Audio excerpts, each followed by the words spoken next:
This is a story about how the Quake clamp came about and has evolved into an exceptional way to attach steel members to I-beams.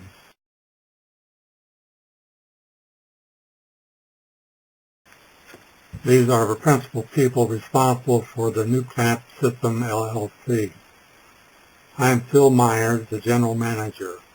I have invented and led in the development of a series of products that improve the way pipes, conduits, strut channels, and other equipment are attached to steel structures. I started by creating a clamp for attaching accessories to boat trailers. There are now thousands of trailers across the U.S. that have accessories attached to I-beam frames using the first version of our clamp. I will now turn the presentation over to my electronic spokesman, David, to tell the story. I'm David. Actually, the new clamp story is just beginning. For now, the focus is on what we call the Quake clamp system. It was named Quake clamp because of the obvious potential seen where it performed extremely well, for long test periods of extreme shaking and vibration. The early version also proved itself in use, mounted on thousands of trailers, bouncing along roads across America. While there were good reasons to call it a Quake clamp, the reason we started developing a system around it is due to the cost savings potential. The Quake clamp allows contractors to gain significant labor time reductions associated with attaching, adjusting, and readjustment. One person can usually do what takes two when other methods are used. We began by designing a revolutionary new clamping or hanging system for attaching strut channels to I-beams or similar flanged structures. The Quake clamp uses a hook and leverage method to totally surround and entrap the strut channel, connecting both sides of the beam's flange into one assembly. The Quake clamp is safer, installs faster, is vibration resistant and holds well against forces applied in all directions. I will guide you through this presentation. The Quake clamps slide over the strut channel, then are held in place by squeezing the ends together, normally just using fingers. This allows the bolt to be inserted and nut loosely tightened.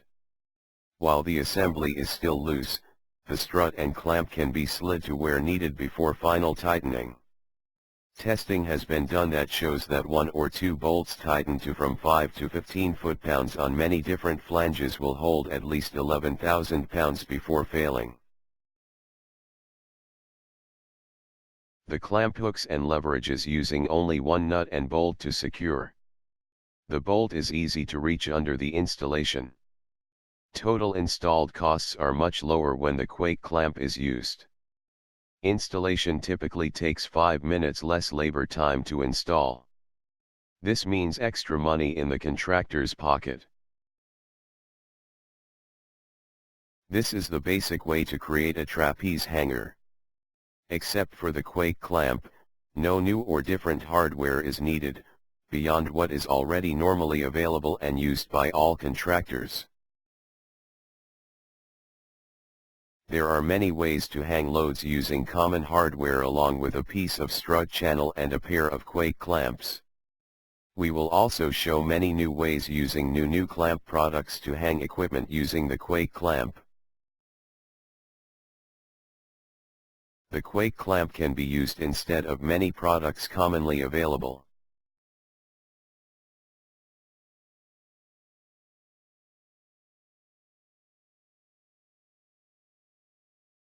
You do not have to add safety straps to the Quake clamp.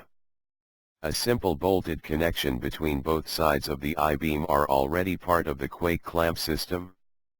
The one bolt used to attach the clamp takes care of this requirement.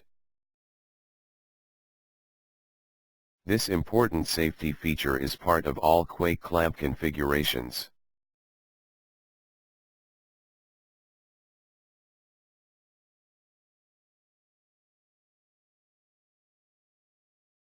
As an extra bonus, the bolt is below the beam and strut, making it easy to reach.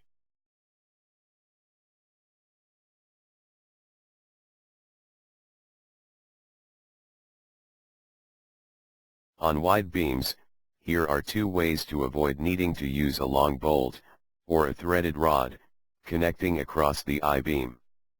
One way is to use J-bolts hooked into the holes of the strut channel. A better way is to use one of the U-shaped clips or hangers as an extension. Two short bolts are all that is needed. The Quake clamp holds struts on vertical beams. Improvements have been identified and are being developed to do even better.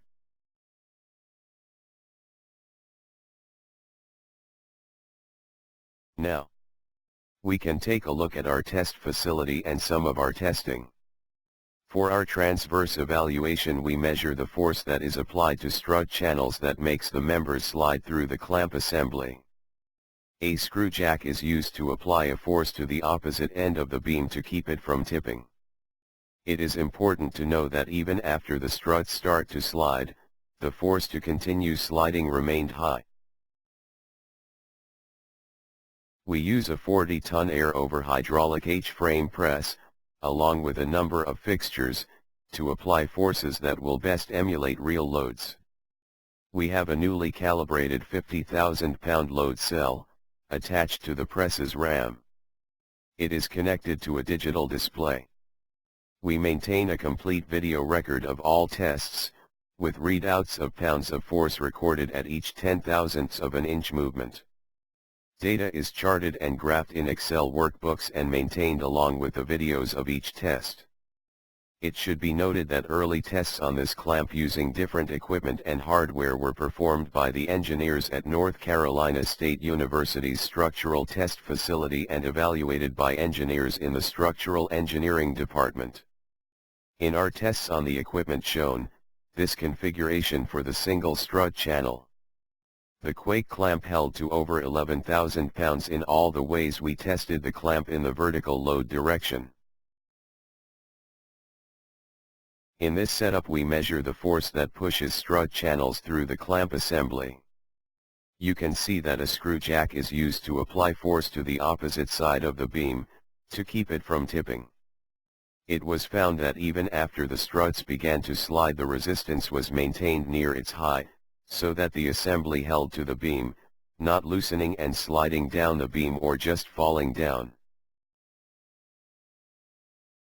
In this setup, longitudinal force is applied and measured as it is applied against the side of strut channels. The load that makes the Quake clamp assembly slide along the I-beam is monitored. Again, a screw jack is used to keep the beam from tipping during testing. It was found that even after the struts began to slide, the resistance force remained high, preventing additional sliding from occurring. This fixture was made to emulate real-world situations where forces interact with struts in more than one direction. Sliding on a beam normally happens while under load both vertically and longitudinally.